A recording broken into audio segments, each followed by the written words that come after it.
किंतु अब भी प्रश्न निर्माण होता है, 1925 में भी यह प्रश्न निर्माण हुआ कि आपने ध्येय बहुत बड़ा रखा है, परम वैभवम नेतुमेतत् स्वराष्ट्रम। इस ध्येय को प्राप्त करने के लिए तरह तरह के कामों की आवश्यकता है। राष्ट्र जीवन के विभिन्न क्षेत्रों में प्रवेश करते हुए वहां उपयुक्त कार्यों की रचना और विचारों का विकास करने की आवश्यकता है। और संघ ने कहा कि हम केवल संगठन करेंगे, संगठन के अलावा कुछ नहीं करेंगे। Organisation is our beginning and organisation our and.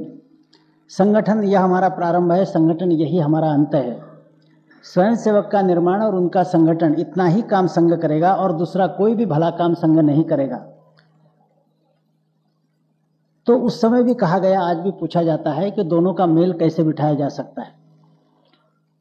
परम वैभव प्राप्त करने के लिए सैकड़ों काम करने की आवश्यकता है राष्ट्र जीवन के विभिन्न क्षेत्रों में, और आप कह रहे हैं कि आप कुछ नहीं करने वाले और संघ कुछ का दूसरा काम नहीं करेगा, केवल स्वयंसेवकों का निर्माण और उनका संगठन। तो फिर ये बाकी सारे काम कैसे हो सकते हैं और बगैर उनके परम वैभव कैसे प्राप्त हो सकता है? तो प्रारंभ से ही यह कहा गया कि संघ केवल संगठन करेगा, स्वयंसेवकों का निर्माण करेगा, उनको उपयुक्त संस्कार देगा, उनका अनुशासनबद्ध संगठन खड़ा करेगा, इस अनुशासनबद्ध संगठन को आसे तो हिमाचल बढ़ाएगा। इतना ही काम संघ करेगा।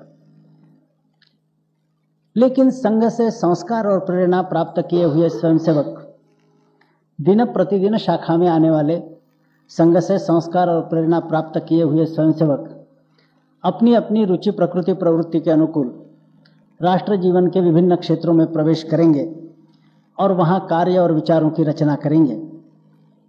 कार्य और विचारों की रचना यह स्वयंसेवकों का दायित्व है। स्वयंसेवकों का निर्माण यह संघ का दायित्व है। संघ स्वयंसेवक निर्माण करेगा, स्वयंसेवक कार्य क्षेत्रों का निर्माण करेंगे। कार्य क्षेत्रों का निर्माण यह संघ का दायित्व नहीं है, संघ का दायित्व स्वयंसेवकों का निर्माण है, स्वयंसेवकों का दायित्व कार्य क्षेत्रों का निर्माण है। वे अपनी अपनी रुचि प्रकृति प्रवृत्ति के अनुकूल विभिन्न क्षेत्रों में प्रवेश करते हुए कार्य और विचारों की रचना करें।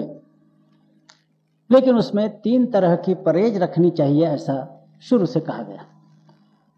पहली बात कि हम राष्ट्र जीवन के किसी भी क्षेत्र में प्रवेश करते हैं तो वहां के कार्य की रचना और विचारों का विकास यह सस्ती लोकप्रियता के पीछे न लगते हुए राष्ट्रीय स्वयंसेवक संघ के जो सिद्धांत और आदर्श है उन्हीं के प्रकाश में कार्य की रचना और विचारों का विकास हम करें, यह एक बात।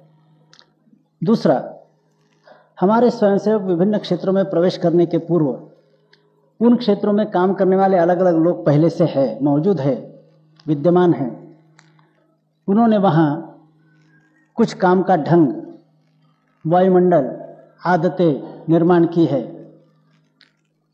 कुछ अच्छी होगी, कुछ खराब भी होगी। इसके कारण हो सकता है कि वायुमंडल अच्छा नहीं, रीति नीति अच्छी नहीं, काम की पद्धति अच्छी नहीं। अब जिस क्षेत्र में हम जाते हैं वहां तुरंत यश प्राप्त हो, इस दृष्टि से जो गलत आदतें वहां पहले से चल रही उन्हीं का स्वीकार करते हुए हम तुरंत कैसे यशस्वी हो सकते हैं? तो गंगा गए गंगादास, जमुना गए जमुनादास, ऐसा करना नहीं है। तो विभिन्न क्षेत्रों को परिष्कृत करने के लिए, साफ करने के लिए हम जा रहे हैं।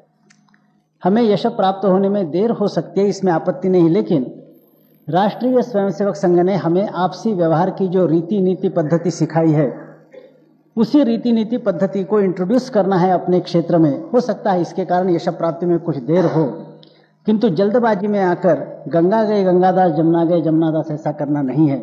यह दूसरी बात। और तीसरी बात कि सर्वसाधारण स्वयंसेवक के लिए भी यह कहा गया है कि प्रतिदिन शाखा पर आना चाहिए। यह बड़ा विचित्र है। एक तरफ हम कहते हैं कि संघ में संस्कार दिए जाते हैं, लेकिन दूसरी तरफ हम देखते हैं कि आदमी बुढ़ा भी हो जाता है, बाल पक जाते हैं, चलना कठिन हो जाता है, तो भी निकर पहनकर शाखा पर आ जाओ, यह आग्रह चलता ही रहता है। मैंने ऐसी कोई व्यवस्था नहीं जैसे मिलों में होता है, फैक्ट्री में होता है कि इधर कपास डाल दिया, उधर मैन्युफैक्चर्ड गुड एक बार हो गया कि फिर से मशीनरी में डालने की आवश्यकता नहीं, पक्का माल हो जाता है। वैसे 5 साल 10 साल तक शाखा में आ गए, फिर ये मैन्युफैक्चर्ड स्वयंसेवक हो गया, फिर जीवन भर शाखा में आने की आवश्यकता नहीं, अब तुम पक्का स्वयंसेवक हो गए हो, सर्टिफाइड। ऐसा नहीं है। यहाँ संस्कार होते हैं, यह भी प्रतिज्ञा है, और आखिर तक हर दिन शाखा पर आना है, यह भी कहा गया है। जिसका मतलब होता है कि संस्कार होते हैं, यह सही है, किंतु मनुष्य के मन की रचना ही ऐसी है कि बाह्य वायुमंडल के संपर्क में हम जब आते हैं तो अच्छे लोगों के संस्कार भी धूमिल हो जाते हैं। वह जो मालिन्य है उसको हर दिन दूर करने की आवश्यकता है। पीतल का बर्तन जो है उसको हर दिन साफ करने की आवश्यकता है। इस विजयादशमी को एक बार पीतल का बर्तन साफ किया, उसको अलमीरा में रख दिया, अब अगले विजयादशमी में ही उसको मांज लेंगे, इससे काम नहीं चलेगा, हर दिन साफ करना पड़ता है। वैसे यहाँ संस्कार दिए जाते, यह भी सही है, लेकिन उनको कायम रखने के लिए हर दिन शाखा पर आकर फिर से संस्कारों की रिवीजन करना, यह भी आवश्यक होता है। दोनों बातें कही गई। यह सर्वसामान्य स्वयंसेवक के लिए भी कहा गया है। अब जो विभिन्न क्षेत्रों में काम करते हैं वो तो जानबूझकर ऐसे कार्य क्षेत्र में है जहां पहले से गलत वायुमंडल लोगों ने तैयार किया है, उनके लिए तो मन को परिष्कृत करने की आवश्यकता सामान्य स्वयंसेवक की तुलना में अधिक हुआ करती है। इस दृष्टि से सामान्य स्वयंसेवक का दिन प्रतिदिन के उपस्थिति के विषय में जितना आग्रह होगा उससे अधिक आग्रह पूर्वक विभिन्न क्षेत्रों में काम करने वाले लोगों ने दिन प्रतिदिन का उपस्थिति का आग्रह रखना चाहिए। ये तीन बातों की परहेज, एक, संघ के सिद्धांतों आदर्शों के प्रकाश में ही अपने अपने कार्य क्षेत्र में विचारों का विकास और कार्य की रचना हो। दूसरा, संघ ने जो आपसी व्यवहार की रीति नीति पद्धति बताई है वही हम अपने अपने कार्य क्षेत्र में इंट्रोड्यूस करें। और तीसरा, कि सर्वसामान्य स्वयंसेवक से भी अधिक आग्रह दिन प्रतिदिन के उपस्थिति के विषय में हमारा रहे। तीन बातों की परहेज के साथ यह कहा कि हमारा स्वयंसेवक अपने रुचि प्रकृति प्रवृत्ति के अनुकूल विभिन्न कार्य क्षेत्रों में जाएंगे और वहां कार्य का विकास, विचारों का विकास, कार्य की रचना करेंगे। इस तरह से राष्ट्र के परम वैभव के लिए आवश्यक वो सभी कार्य होंगे, कोई कार्य अछूता नहीं रहेगा, लेकिन ये सारे कार्य स्वयंसेवक करेंगे, संघ नहीं करेगा।